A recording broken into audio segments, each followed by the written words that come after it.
کہا کہاں ہے؟ کہا میرے والدہ نے میرے آستین کے اندر سی رکھا ہے، کپڑے کا جیب بنا کر کے، پیکٹ بنا کر کے اس کے اندر موجود ہے۔ حضور غوث پاک نے اس کو سیون کو اکھاڑ کر کے ادھیڑ کر کے آپ نے دکھایا، یہ 40 دینار ہے۔ حضور غوث پاک کے اس واقعے پر، یعنی اس انداز پر احمد بدوی قائد جو چوروں کا سردار تھا، اس کو بڑی تعجب ہوئی۔ اس نے کہا کہ اے نوجوان سنو، سب لوگ ہم سے ڈرتے ہیں، سب لوگ ہم سے ڈرتے ہیں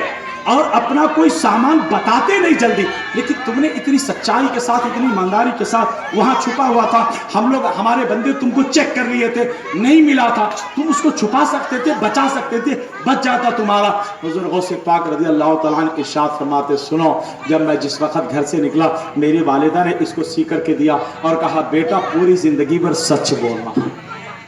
بیٹا پوری زندگی بھر سچ بولنا۔ میں 40 دینار کے واسطے اپنی امی کے عہد کو کیسے توڑ دیتا،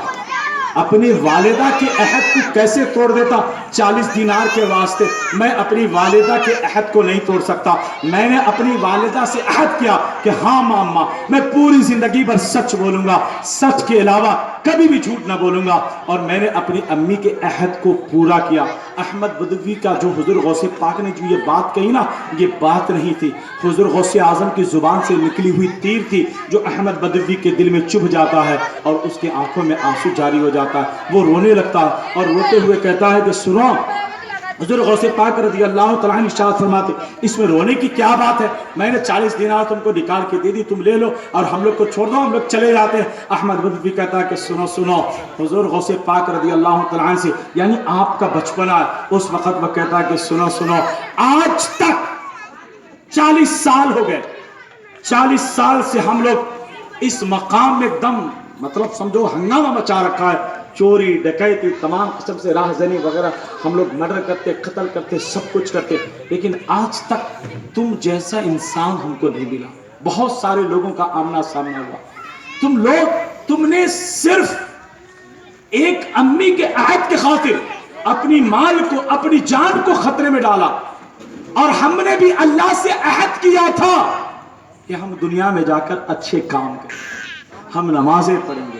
ہم اللہ کی عبادت کریں گے، ہم دین کے واسطے زندگی گزاریں گے، لیکن آج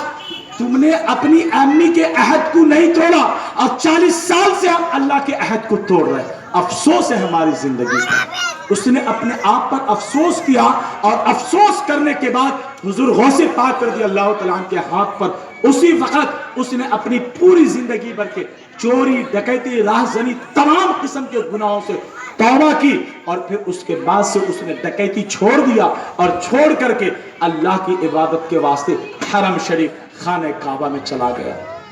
آپ کو میں بتانا چاہتا ہوں، حضور غوث پاک رضی اللہ تعالیٰ نے اپنی زندگی سے صرف عبادت کیا، کرامتیں دکھائی، بڑے بڑے کرامتیں دکھائی، لوگوں میں اپنی قابلیت کو منوایا، ایسا نہیں ہے، بلکہ حضور غوث پاک نے اپنی بات سے، اپنی پریکٹیکل زندگی اور ذات سے لوگوں کو یہ بھی سبق دیا، ہم لوگوں کو، کہ سنو،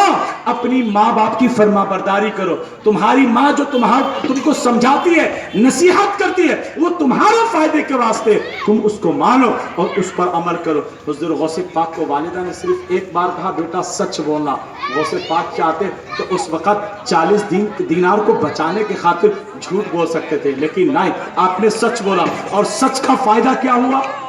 سچ کی برکت یہ ہوئی کہ صرف 40 دینار آپ کے بچے، ایسا نہیں، بلکہ آپ کے قافلے میں، آپ کی جماعت میں جتنے لوگ تھے، سب کے مال و دولت کو احمد بدوی نے واپس کر دیا۔